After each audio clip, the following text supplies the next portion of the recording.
A cruel HOA president throws a newborn baby into a lake and walks away without looking back. The desperate mother dives in to save her drowning daughter. 5 minutes of terror pass. Then SWAT teams arrive to arrest the monster who tried to murder an innocent child. Before you watch full story, comment below from which country are you watching. Don't forget to subscribe for more amazing stories. The summer sun hung low over Willow Creek Lake, casting golden ripples across the water. Sarah Mitchell sat on a worn bench near the shore, cradling her 3-week-old daughter, Emma, against her chest. The baby's soft coos mixed with the gentle lapping of water against the dock. Sarah was exhausted. Dark circles shadowed her eyes, and her clothes hung loose on her frame. Her husband, David, had deployed overseas 2 months before Emma was born. She was alone, struggling, trying to be strong for the tiny life depending on her. The past 3 weeks had been the hardest of Sarah's life. Emma had colic, crying for hours every night. Sarah barely slept, surviving on coffee and determination. Her small apartment felt like a prison, the walls closing in on her. The lake was her escape, the only place where Emma seemed to calm down. She had discovered this spot by accident a week ago, driving aimlessly while Emma screamed in the back seat. The moment Sarah stepped out of the car with the baby, Emma had quieted, her tiny face relaxing as she felt the breeze from the water. Since then, Sarah had returned every day, grateful for these precious moments of peace. "Excuse me." The sharp voice made Sarah jump. She looked up to see a woman in her late 50s standing over her, arms crossed. The woman wore expensive athletic wear and oversized sunglasses pushed up into her perfectly styled blonde hair. A badge reading HOA President, Karen Wellington, hung from a lanyard around her neck. "This area is for HOA residents only," Karen said, her lips pressed into a thin line. "I've seen you here 3 times this week." Sarah's heart sank. "I'm sorry. I didn't know. I just needed some fresh air. The baby has been crying all night, and this is the only place where she calms down." "I don't care about your problems," Karen snapped. "Rules are rules. You need to leave immediately, or I'll call security." Sarah stood slowly, her legs shaking. "Please, just 5 more minutes." She finally fell asleep, and "Did you not hear me?" Karen's voice rose. "Leave now, or there will be consequences." Emma stirred in Sarah's arms, her tiny face scrunching up. A weak cry escaped her lips. Sarah's eyes filled with tears as she began walking toward the parking lot, bouncing Emma gently, trying to soothe her. But Karen wasn't finished. She followed Sarah, her designer sneakers clicking against the pavement. "People like you think you can just go anywhere you want. You probably don't even have a job. Living off taxpayer money, I bet." Sarah stopped. Her entire body trembled. "My husband is serving our country overseas. He's risking his life while I'm here alone with our daughter, trying my best. I didn't mean to break any rules. I just wanted a peaceful place for my baby." "A likely story," Karen scoffed. "I see girls like you all the time.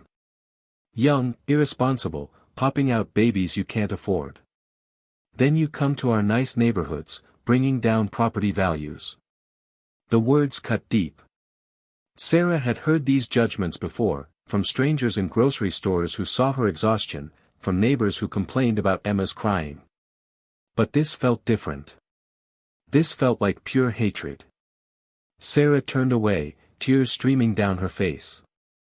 Emma was crying harder now, her little fists waving in the air. Sarah tried to comfort her, whispering soft words, but the baby wouldn't stop. "Wait," Karen called out. Sarah turned, hoping for an apology, for some small kindness, for the humanity she desperately needed to see in that moment. Instead, Karen strode forward and, before Sarah could react, ripped Emma from her arms. "What are you doing?" Sarah screamed, reaching for her baby. "Give her back." "Teaching you a lesson about respecting private property," Karen said coldly, her eyes like ice. What happened next seemed to occur in slow motion. Karen walked to the edge of the dock, holding Emma away from her body like the baby was trash. Sarah ran after her, screaming, but Karen was faster, her steps purposeful and deliberate.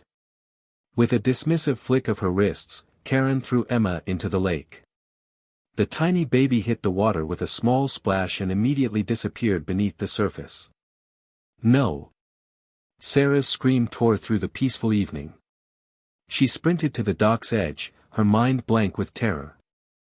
Without hesitation, she dove into the water. The lake was deeper than it looked. Sarah's clothes weighed her down as she kicked desperately, her eyes open despite the murky water stinging them. She couldn't see anything. The water was dark, filled with sediment and algae. Panic gripped her throat like a vice. Her lungs burned.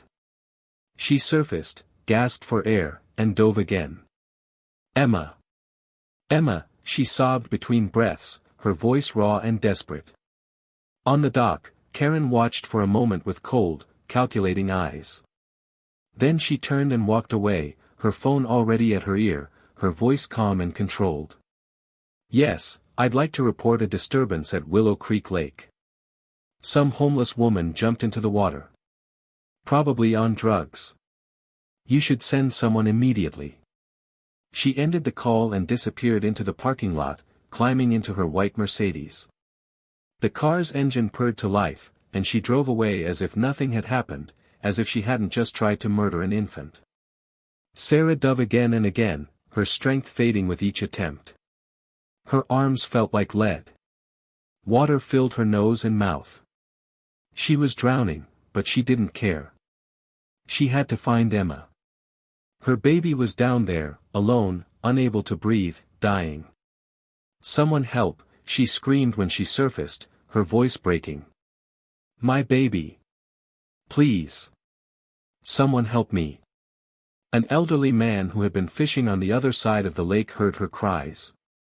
He was 73 years old, retired, and had come to the lake for some peaceful evening fishing. Now he pulled out his phone and dialed 911 with shaking fingers, then ran toward the commotion as fast as his old legs would carry him. Hold on, he yelled. I'm calling for help. My baby is in the water. Sarah choked out, her face pale with terror. Please find her. Please. The man, Thomas Chin, didn't hesitate. Despite his age, despite the risk, he kicked off his shoes and jumped in. The cold water shocked his system, but he pushed through it. Together, they searched, their movements becoming more frantic with each passing second. 1 minute had passed since Emma hit the water. 2 minutes. Sarah's mind was screaming at her. She knew the statistics. She had read all the baby books. Infants could only survive a few minutes without oxygen. Brain damage began within 4 minutes. Death could occur within 6. 3 minutes. 4 minutes. The old man surfaced, his face grave, water streaming down his weathered features. I can't see anything down there. It's too dark. The water's too murky.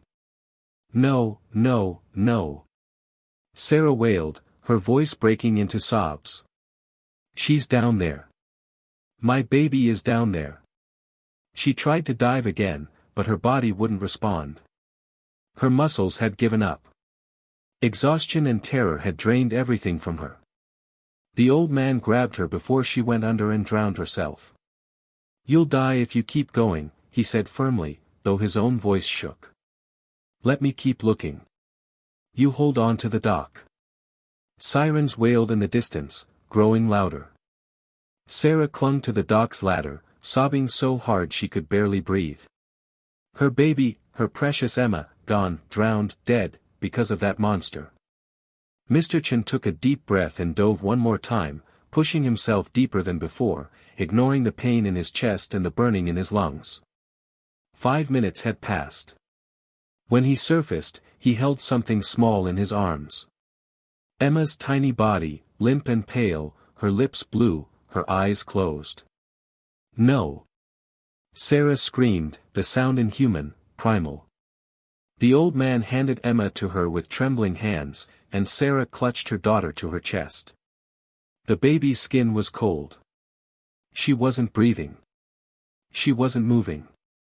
"Please, baby, please," Sarah sobbed, patting Emma's back desperately, trying to remember the infant CPR she had learned. "Don't leave me. Please don't leave me. Wake up, Emma. Wake up." An ambulance screeched into the parking lot, followed by 2 police cars. Paramedics rushed to the dock with a stretcher and equipment, their faces professionally calm but their eyes sharp with urgency. One of them, a young woman with kind eyes and quick hands, gently took Emma from Sarah's arms. "We've got her," she said firmly. "We're going to do everything we can.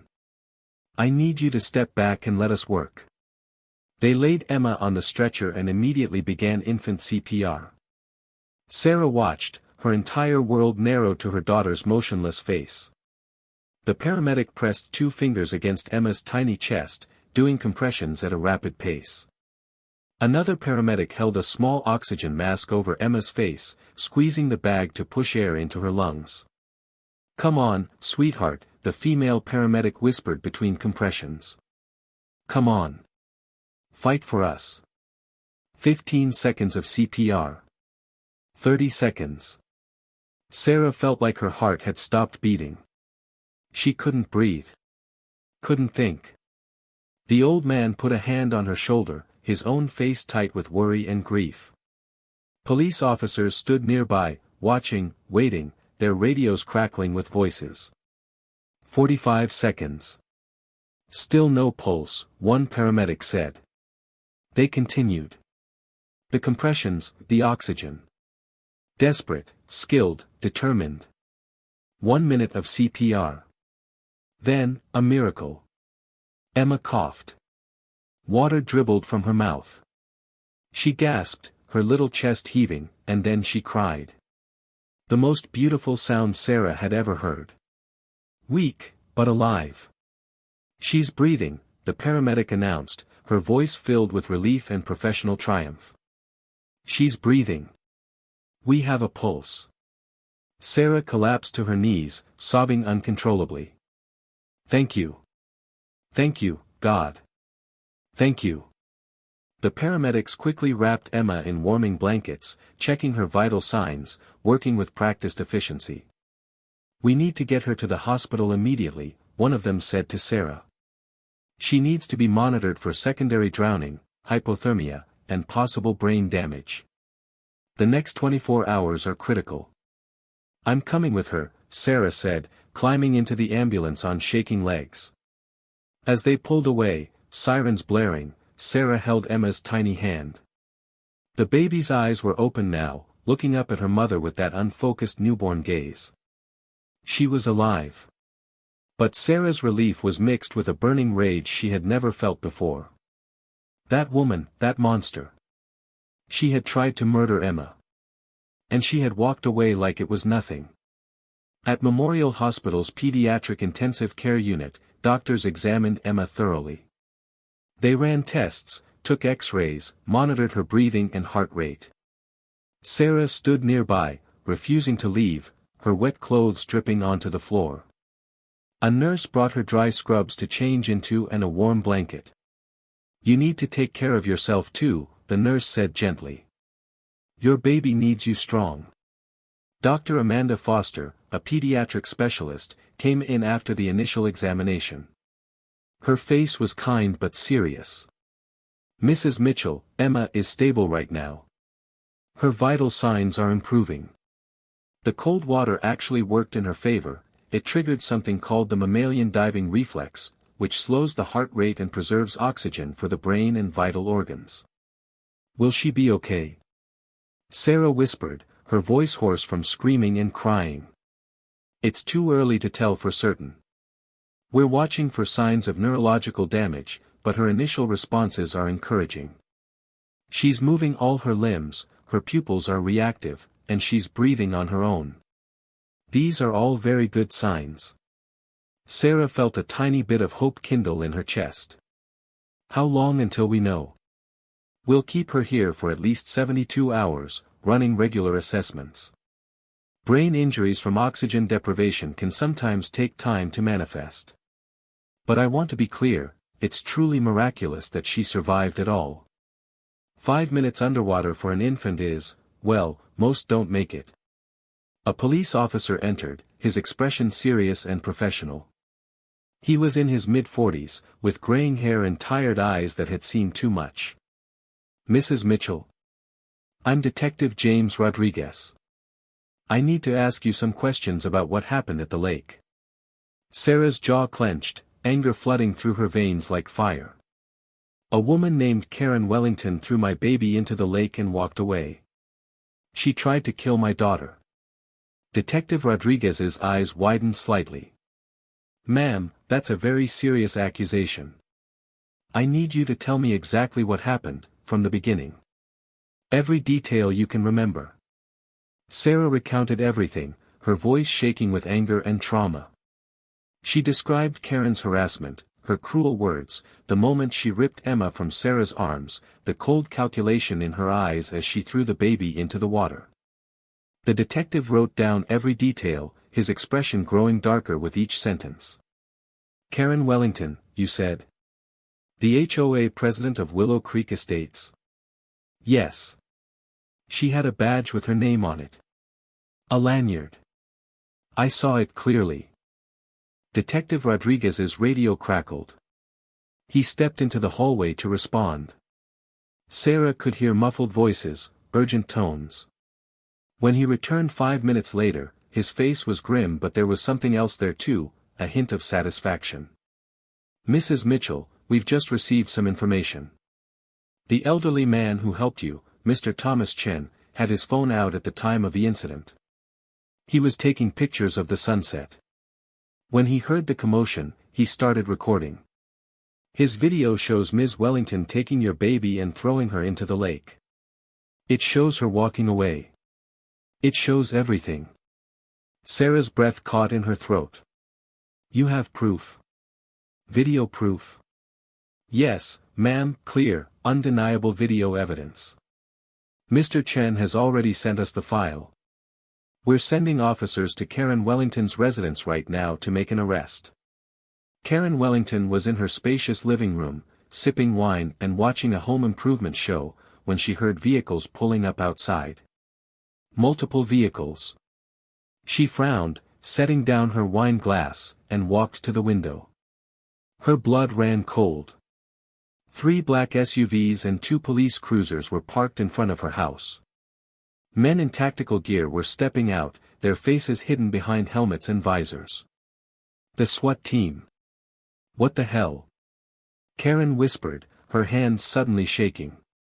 Her doorbell rang, but before she could even move toward it, there was loud, aggressive pounding on the door. Police. Open up. Karen's heart raced. This couldn't be happening. Not to her. She was untouchable. She had power, connections, money. This was some kind of mistake. She opened the door, trying to project confidence, but her voice came out shaky. What is the meaning of this? Do you know who I am? A wall of armed officers stood on her porch. Behind them, she could see more tactical units positioning themselves around her property, checking exits, securing the perimeter. This wasn't a simple arrest. They were treating her like a dangerous criminal. Detective Rodriguez stepped forward from behind the SWAT officers, his badge visible, his face hard as stone. Karen Wellington.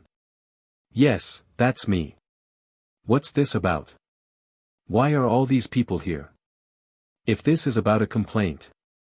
Ms. Wellington, you're under arrest for attempted murder in the first degree, child endangerment, aggravated assault, and filing a false police report, Rodriguez said, his voice carrying authority and disgust. Due to the severity of the crimes and the public danger you pose, we've brought a tactical unit. You have the right to remain silent. Anything you say can and will be used against you in a court of law. Karen's face went from white to red to white again. This is absolutely ridiculous. I didn't do anything. Do you know who I am? I'm the HOA president. I have connections. My husband is Richard Wellington, one of the most prominent lawyers in this city. Two SWAT officers moved forward, their movements precise and professional. They grabbed her arms, not roughly but firmly, and turned her around to handcuff her. Karen struggled, trying to pull away, her voice rising to a shriek. Get your hands off me. This is assault. Police brutality. I'll sue every single one of you. Neighbors had emerged from their houses, drawn by the spectacle. Some held up their phones, recording everything. Karen could see their faces, shock, curiosity, and in some cases, satisfaction. She had made many enemies over the years with her petty tyrannies and cruel enforcement of HOA rules. Detective Rodriguez stepped closer, his voice low and cold. We have video evidence, Ms. Wellington. Crystal clear footage showing you throwing a 3-week-old baby into a lake. We have the 911 call you made trying to frame the mother. We have medical records showing that baby nearly died. You're done. That woman was trespassing. Karen shrieked, still trying to justify it, still not understanding the gravity of what she'd done. She was on private property. I was just trying to scare her. I didn't mean for anything bad to happen. It was an accident. One of the SWAT officers spoke up, his voice muffled by his helmet but carrying clear contempt. You threw a baby into water and walked away. That's not an accident, lady. That's attempted murder. They began walking her toward the police car. Karen's designer heels caught on the steps, and she stumbled. The officers caught her, preventing her fall, but showing no sympathy. My husband will have me out in an hour. Karen yelled as cameras continued recording. You're all going to regret this. I have rights. You threw a 3-week-old baby into a lake, Rodriguez repeated, his voice flat and final. You left her there to die while her mother screamed. We have it all on video, Ms. Wellington. Clear as day. Every news station in the country will be showing that video by tomorrow morning. The color drained completely from Karen's face as the full reality hit her like a freight train. Her mouth opened and closed, but no words came out. She suddenly realized what she'd done, what the consequences would be. Her life was over. The police car door opened. They guided her inside, her hands cuffed behind her back. Through the window, she could see her neighbors watching, some shaking their heads in disgust, others openly celebrating her downfall. As the car pulled away, surrounded by the SWAT vehicles in a coordinated convoy, Karen Wellington's perfect world crumbled into dust. The woman who had wielded power so cruelly, who had terrorized families and abused her position for years, was finally being held accountable. And there was no escaping it this time. But Karen's arrest was only the beginning of her nightmare. News of what happened spread quickly through the community, then through the city, and by the next morning, the story had gone viral. The video Mr. Chen had captured, showing Karen throwing Emma into the lake and walking away without a trace of remorse, had been viewed millions of times online. People were outraged. The comments flooded in from around the world. How could anyone do this to a baby? This woman is a monster. Absolute evil. Throw her in jail and throw away the key. I hope she rots in prison. That poor mother. I can't imagine. Major news networks picked up the story. It was on CNN, Fox News, MSNBC, and international outlets. HOA president attempts to murder infant, screamed the headlines. Karen's face was everywhere, her name forever associated with one of the most heinous acts of cruelty captured on video. Sarah's phone rang constantly with interview requests, but she declined them all. She just wanted to be with Emma, to hold her daughter and never let go. Karen's lawyer husband, Richard Wellington, tried to control the damage. He held a press conference at his firm's office, his face tight with rehearsed sympathy and barely concealed panic. My wife made a terrible mistake in judgment, he said, reading from a prepared statement. She's deeply sorry for what happened. She wasn't thinking clearly, Anne. She tried to murder a baby, someone shouted from the crowd of reporters. Did you know your wife was capable of this? Another reporter yelled. Are you going to stand by her? Richard's carefully crafted statement fell apart under the barrage of questions. His face reddened.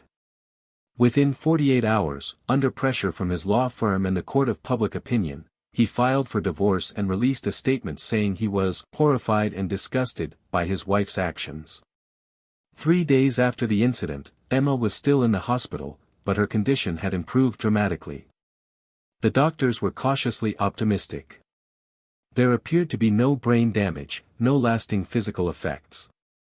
It was, they kept saying, a miracle. Sarah received an unexpected visitor. Detective Maria Santos knocked gently on the hospital room door, her badge visible on her belt. Mrs. Mitchell? May I come in? Sarah nodded, still holding Emma, who was sleeping peacefully. I wanted to update you on the investigation, Detective Santos said, sitting down carefully. And I need to tell you some things we've learned about Karen Wellington. This isn't the first time she's done something like this. Sarah's blood ran cold. What do you mean? We've been going through complaints filed against her over the years, talking to former residents of Willow Creek Estates. 6 years ago, a family with a disabled son was harassed so severely by Karen that they moved away. She called Child Protective Services on them multiple times with completely false reports, claiming abuse and neglect. The family was investigated repeatedly, traumatized, and eventually couldn't take it anymore. Sarah felt sick. They never pressed charges. They were too afraid.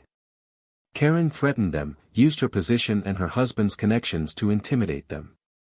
3 years ago, she got into a physical altercation with a pregnant woman over a parking space. The woman fell hard. Though the baby was okay, the woman was terrified to press charges. Karen paid her off, made her sign an NDA. She's done this before, Sarah whispered, her arms tightening protectively around Emma. Yes. She's a serial abuser. And because of her husband's connections and her standing in the community, she's gotten away with it for years. But not this time. With the video evidence, Mr. Chen's testimony, Emma's medical records, and the witnesses, the district attorney is pushing for maximum charges. This is a slam-dunk case. Good, Sarah said, her voice hard as steel. I want her to pay for what she did to my baby. I want her to never be able to hurt anyone ever again. Detective Santos nodded. She will. I promise you that. The trial began 2 months later. The courtroom was packed with people who wanted to see justice served. Media trucks lined the streets outside. Sarah sat in the front row, Emma in her arms. The baby was now almost 4 months old, healthy and thriving. Her husband David had been granted emergency leave and sat beside her, his jaw clenched with barely controlled rage. He had arrived 3 days after the incident, and seeing his daughter in the hospital had nearly broken him. Karen sat at the defendant's table, looking smaller than she had that day at the lake. Her expensive clothes and perfect hair couldn't hide the fear in her eyes. She had lost everything, her husband, her position, her reputation, her freedom. The prosecution presented their case with devastating precision. The prosecutor, Assistant District Attorney Michael Torres, was known for his fierce dedication to victims' rights. He showed the video of Karen throwing Emma into the lake. The courtroom gasped collectively. Several people wept. One juror put her hand over her mouth in horror, her eyes filling with tears.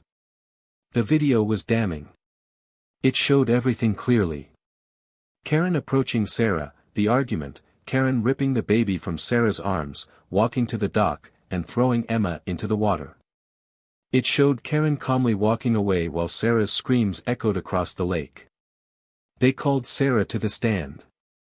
Through tears, she recounted every moment of that terrible day. The jury listened with rapt attention, several of them crying openly. The women jurors looked at Emma, sleeping peacefully in David's arms in the front row, and then looked at Karen with undisguised hatred. She didn't just throw my baby in the water, Sarah said, her voice breaking but strong. She looked at me with such hatred, such cruelty in her eyes. She wanted Emma to die. She wanted me to suffer. She walked away knowing my baby was drowning, and she didn't care. Karen's lawyer, a desperate public defender named Robert Harris who had been assigned the case when no private attorney would take it, tried to paint her as a woman who had simply made a terrible mistake, who had been under stress from her HOA duties and personal problems. But when Mr. Chen took the stand and described watching Karen walk away without a single glance back while Sarah screamed for her drowning baby, the jury's faces hardened into masks of disgust. "I've never seen anything like it," Mr. Chen said, his elderly voice shaking. "I've lived 73 years, and I've never witnessed such cruelty. That woman threw that baby into the water like she was throwing away trash. She didn't hesitate. She didn't show any remorse. She just walked away."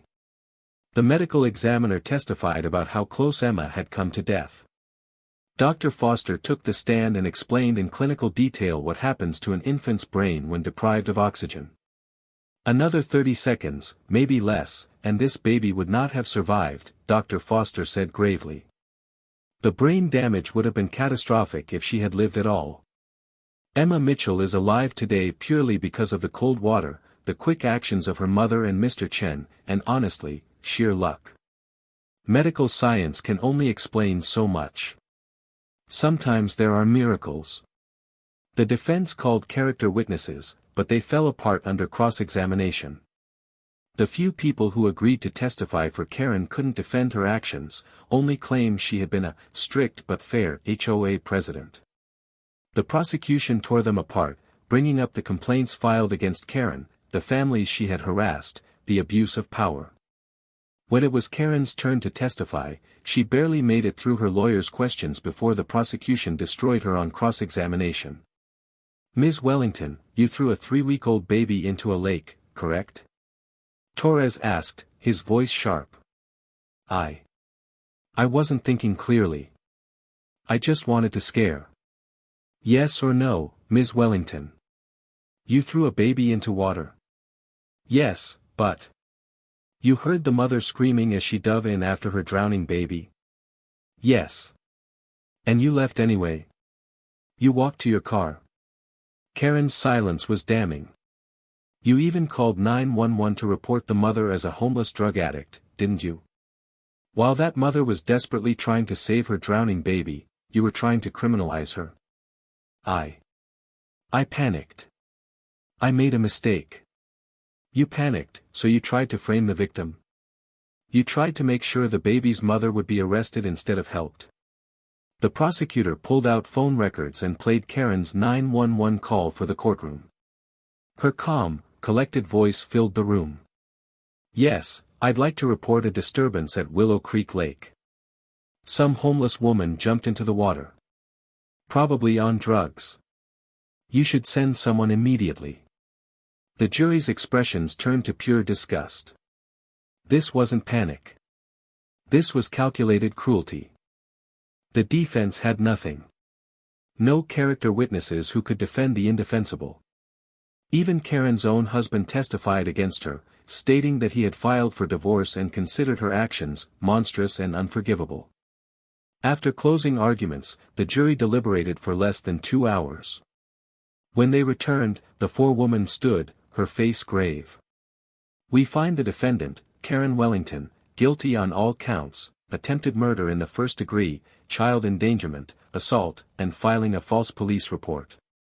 The courtroom erupted in applause. Sarah burst into tears, holding Emma tight. David wrapped his arms around both of them, his own face wet with tears of relief and triumph. Karen sat frozen, her face blank with shock. When the bailiffs came to take her away, she finally broke down, sobbing uncontrollably. But there was no sympathy in that courtroom. Not one person felt sorry for her. At sentencing 3 weeks later, the courtroom was packed again. The judge, Honorable Patricia Morrison, was known for her tough sentences and no-nonsense approach. She looked at Karen with cold contempt. "Ms. Wellington, I have presided over many cases in my 30-year career, but I have rarely seen such a callous disregard for human life. You took a 3-week-old baby, a helpless infant, and threw her into a lake to drown. You walked away without a shred of remorse. You tried to frame the baby's mother for your own crime. You have shown yourself to be a danger to society and completely lacking in basic human decency. Karen tried to speak, her voice desperate. Your Honor, please. The judge raised her hand sharply. I'm not finished.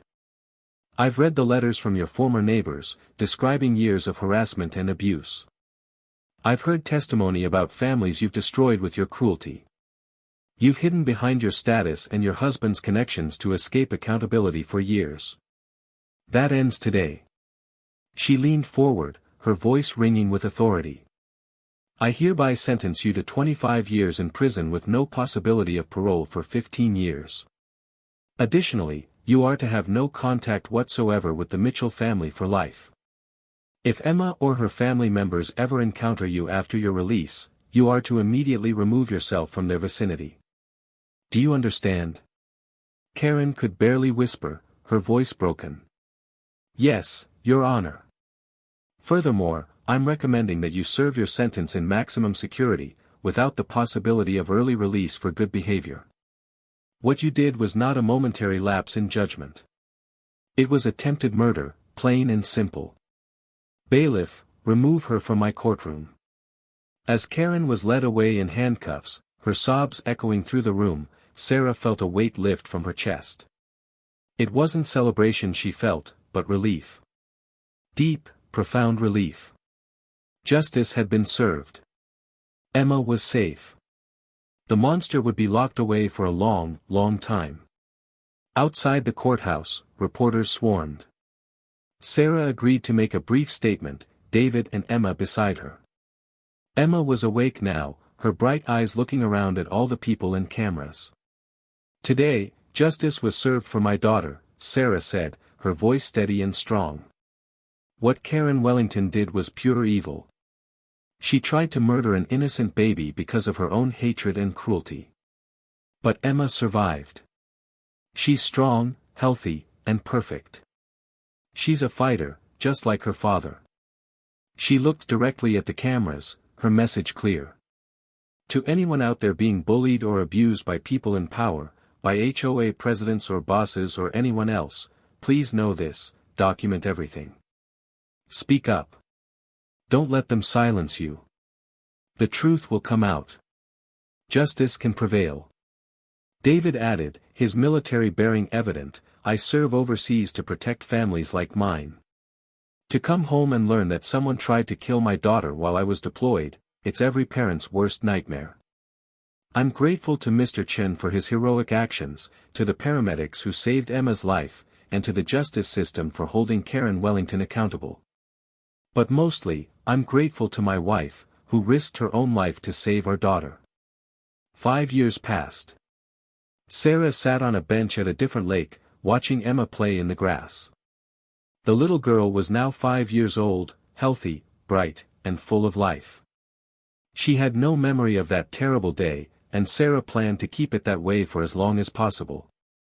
Sarah had turned her pain into purpose. She now ran a non-profit organization called Emma's Hope, which supported military families, especially those with young children. She gave speeches about standing up to abuse and bullying. She had written a book about her experience, with all proceeds going to help other families in crisis. The old fishing pier where everything happened had been renamed Emma's Miracle Point by the city council. A small plaque told the story of what occurred there and honored Mr. Chen, who had passed away peacefully 2 years after the incident. Sarah visited his grave regularly, bringing flowers and telling him about Emma's milestones. She owed him everything. David, who had since left the military to be home with his family, came up behind Sarah and wrapped his arms around her. What are you thinking about? How lucky we are, Sarah said softly. How close we came to losing everything. How one person's cruelty almost destroyed our entire world. But we didn't lose, David said firmly. Emma's here. She's perfect. She's ours. And that monster is exactly where she belongs. Emma ran up to them, her little arms full of dandelions she'd picked. Mommy. Daddy. Look what I found. Sarah pulled her daughter into her arms, breathing in the scent of her hair, feeling the solid warmth of her small body. They're beautiful, sweetheart. Just like you. As the sun set over the water, Sarah felt a deep sense of peace. The nightmares still came sometimes, but they were fading. Emma was safe. Karen Wellington would spend the next decade behind bars, and by the time she got out, she would be an old woman with nothing left of the power and status she had once wielded so cruelly. Justice had prevailed. Love had won. And every single day, Sarah thanked God for the miracle of her daughter's survival. Emma would grow up knowing how precious life was. She would grow up knowing that evil could be defeated, that good people existed, and that her parents would always, always protect her. She would grow up strong, loved, and safe. The lake no longer held fear for Sarah. Instead, it was a reminder that even in the darkest moments, hope could pull you back to the surface. And sometimes, just sometimes, miracles did happen.